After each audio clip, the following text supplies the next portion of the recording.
करते हैं और बात जब सियासत की करते हैं तो बड़ा इंपॉर्टेंट ये है कि साबिक वजीर आला महबूबा मुफ्ती जब भी बात करती है, बयान देती है, तो वो कौमी सुर्खियां बनती है और उस पर लगातार फिर रद्द अमल भी आता है। महबूबा मुफ्ती के एक से बढ़कर एक और भी बयान सामने आए हैं। पीडीपी ने एक बार फिर भारतीय जनता पार्टी को हदफ तनकीद बनाया और महबूबा मुफ्ती के कई बड़े इल्जाम। पहला इल्जाम कि दफा 370 की मनसूखी के बाद अगर सब कुछ ठीक है तो लाखों की तादाद में सिक्योरिटी एहलकार जम्मू कश्मीर के अंदर क्यों हैं, एक सवाल ये पूछा गया। दूसरा ये कि इंतखाबात कश्मीर मसले का हल नहीं है और ऐसे में बातचीत ही वाहिद रास्ता है। बातचीत अगर चीन के साथ तो पाकिस्तान करीबी पड़ोसी के साथ क्यों नहीं।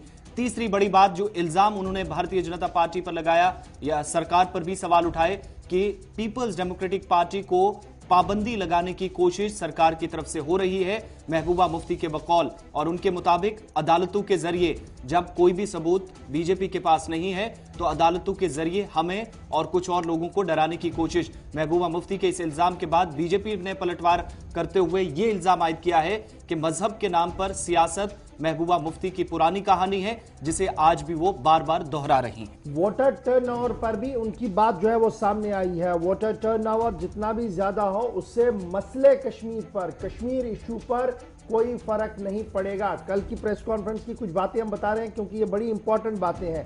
उसके साथ साथ उन्होंने कल सवाल पैदा कर दिया है कि दफा 370 मनसूखी से अगर मामला हल हो गया है तो 9 लाख सिक्योरिटी एहलकारों की मौजूदगी क्यों, बड़ा सवाल उन्होंने किया है। साथ साथ पीडीपी पर पाबंदी लगाने की कोशिशें की जा रही हैं। बड़ा इंकिशाफ उन्होंने किया कि पीडीपी पर पाबंदी लगाने की कोशिशें की जा रही है। महबूबा मुफ्ती का मानना है और इलेक्शन मसले कश्मीर का हल नहीं है और मुज़ाकरात न सिर्फ भारत पाकिस्तान के साथ हो बल्कि भारत और जम्मू कश्मीर के नौजवानों के बीच भी मुज़ाकरात होने चाहिए और जब तक वो है तब तक वो इस आवाज को उठाती रहेंगी, चाहे जिस तरीके से भी उनके ऊपर कार्रवाई हो। उनका मानना कि लगातार एजेंसीज को उनके पीछे लगाया गया है लेकिन अभी तक उनके हाथ कुछ भी नहीं लगा है, लेकिन उन्हें बहुत ज्यादा खदशा है कि पीडीपी पर शायद पाबंदी आयद की जाए।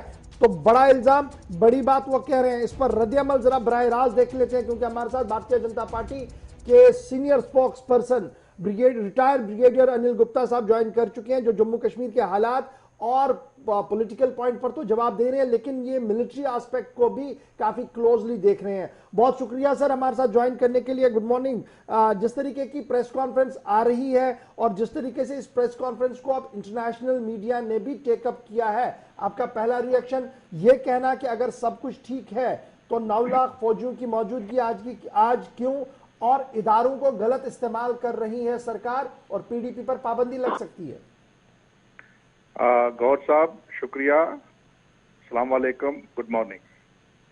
देखिए, महबूबा जी की पुरानी आदत है विक्टिम कार्ड खेलना और अब जबकि पहली फेज के इलेक्शंस हो गए हैं और टर्नआउट बहुत अच्छी रही है, उससे वो बौखला गई हैं। उनको लग रहा है कि उनका जो भी थोड़ा बहुत पॉलिटिकल वजूद था वो खत्म होने वाला है, इसलिए वो बहानेबाजी कर रही हैं। यहां तक सवाल है कि 9 लाख या 8 लाख फौजी क्यों हैं कश्मीर के अंदर। हर कोई जानता है कि कश्मीर जो है victim of state sponsored terrorism by Pakistan और जब तक वो खत्म नहीं होगा, जिसकी सरकार कोशिश कर रही है, तब तक वहां पर फौज का होना लाजमी है क्योंकि कश्मीरियों की हिफाजत करना या जानो माल की सरकारी प्रॉपर्टी की हिफाजत करना ये बहुत जरूरी है। ये हम इसलिए नहीं छोड़ सकते कि महबूबा मुफ्ती कहती है कि यहाँ पर फौजी क्यों हैं। महबूबा मुफ्ती के कहने के ऊपर देश की सिक्योरिटी डिसाइड नहीं होगी, ये उनको गलत फहमी है। साथ ही साथ उनका ये कहना कि उनको विक्टिमाइज किया जा रहा है, वो मैंने कहा कि उनकी आदत है विक्टिम कार्ड खेलना। शुक्र कीजिए कल के प्रेस कॉन्फ्रेंस के अंदर उन्होंने मरहूम मुफ्ती मोहम्मद सईद का नाम नहीं लिया। हर प्रेस कॉन्फ्रेंस में वो मरहूम मुफ्ती मोहम्मद सईद का नाम लेके भी एक सिंपैथी वेव गेम करना चाहती हैं। कल उन्होंने नहीं किया, बहुत अच्छी बात है। अब रही बात उनकी प्रेस कॉन्फ्रेंस की, देखिए आपने बीजेपी को जितना मर्जी कोसना है कोसिए, आपने सेंट्रल गवर्नमेंट को जितना मर्जी कोसना है कोसिए, लेकिन आप हर मुद्दे को मजहब के नाम पे क्यों ले जाते हैं। मजहब की सियासत हर मुद्दे पे आप हिंदू मुसलमान डिवाइड क्यों करना चाहते हैं? उनका ये कहना कि भारत सरकार पाकिस्तान के साथ बातचीत नहीं करती क्योंकि पाकिस्तान एक मुस्लिम देश है, क्या वाजिब है? उनका ये कहना कि 370 इसलिए हटाया गया क्योंकि हम मुसलमान हैं, क्या ये वाजिब है?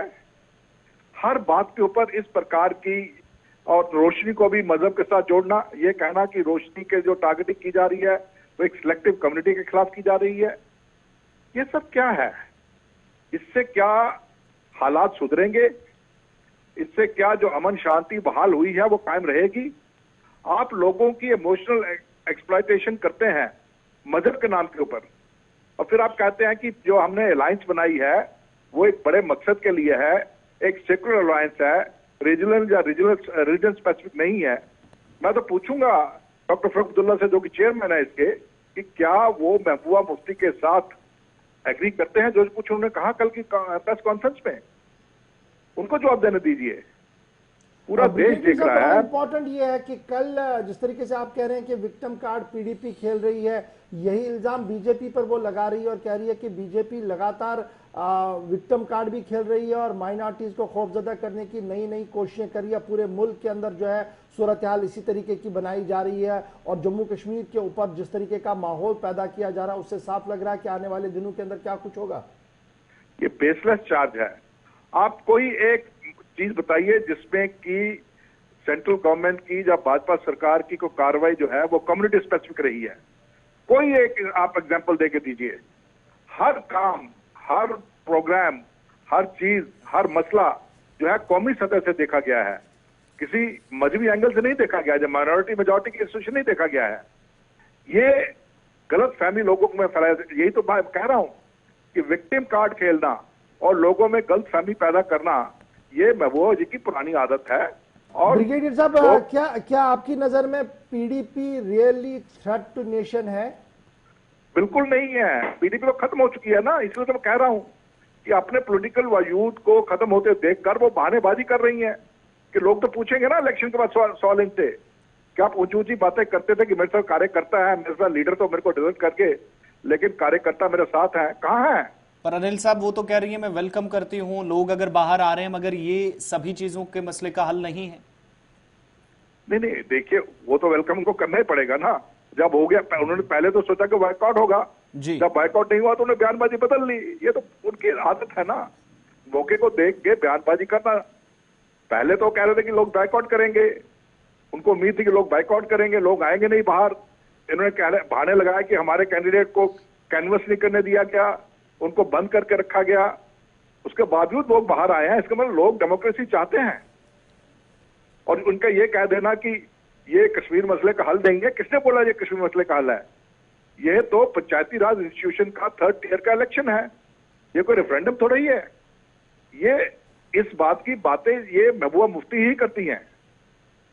बहुत बहुत शुक्रिया ब्रिगेडियर अनिल गुप्ता साहब हमारे साथ ज्वाइन करने के लिए। बात पीपल्स डेमोक्रेटिक पार्टी की सदर और रियासत की साबिक वजीर आला महबूबा मुफ्ती की तरफ से लगाए गए चार्जेस की है, जिसमें उनको यह शक है कि पीडीपी पर शायद पाबंदी लग सकती है और उनका यह भी मानना है कि जिस तरीके से चुनाव हो रहे हैं क्या इससे मसले का हल निकाला जा सकता है। और अगर लगातार मरकजी क़यादत ये कह रही है कि सब कुछ ठीक है, तो सिक्योरिटी फोर्सेस की इतनी ज़्यादा तादाद जम्मू कश्मीर के अंदर क्यों है? कुछ सवाल उन्होंने पूछे थे जिसका काउंटर जो है इस वक्त बीजेपी की तरफ से किया गया थोड़ी देर पहले। चलिए, हमारे साथ इस वक्त डॉक्टर हरबख्श सिंह साहब भी ज्वाइन कर चुके हैं, पीडीपी के तर्जुमान भी हैं। मजीद इस पर थोड़ी सी बात करेंगे क्योंकि वक्त हो गया है, इसके बाद ब्रेक का भी। डॉक्टर साहब बहुत शुक्रिया जी ज्वाइन करने के लिए।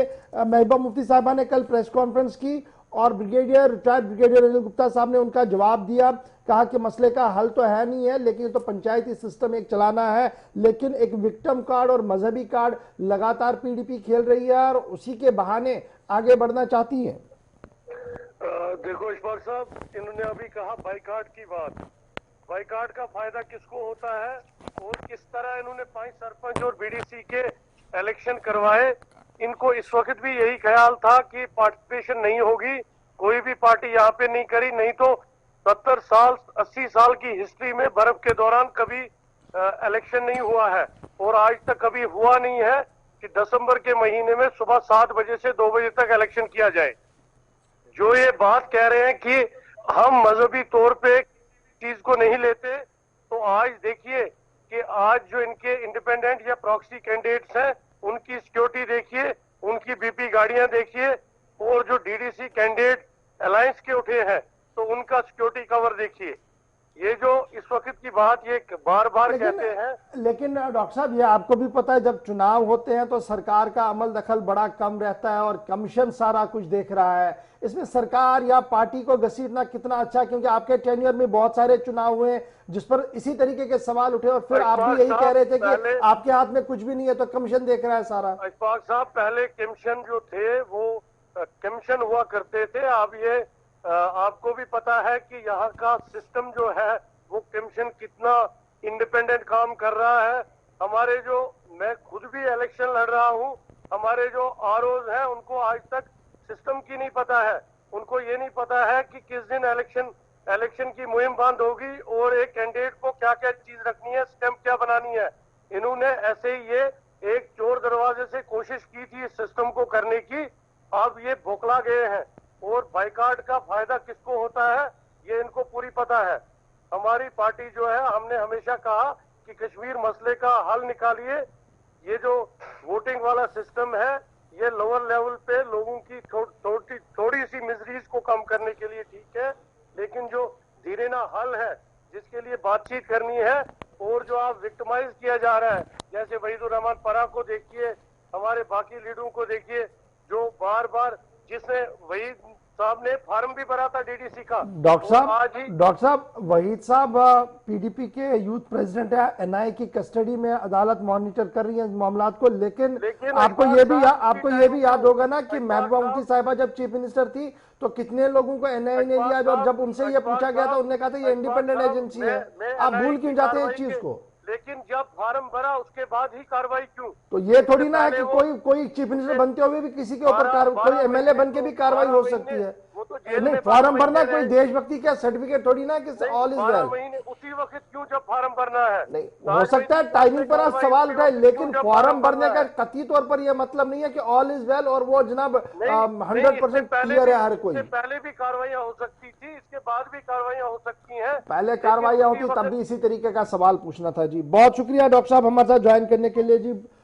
ये डॉक्टर भगत सिंह साहब बता रहे थे अपनी पोजीशन को और बेहतर करने की कोशिश कर रहे हैं और बता रहे हैं कि क्या कुछ है।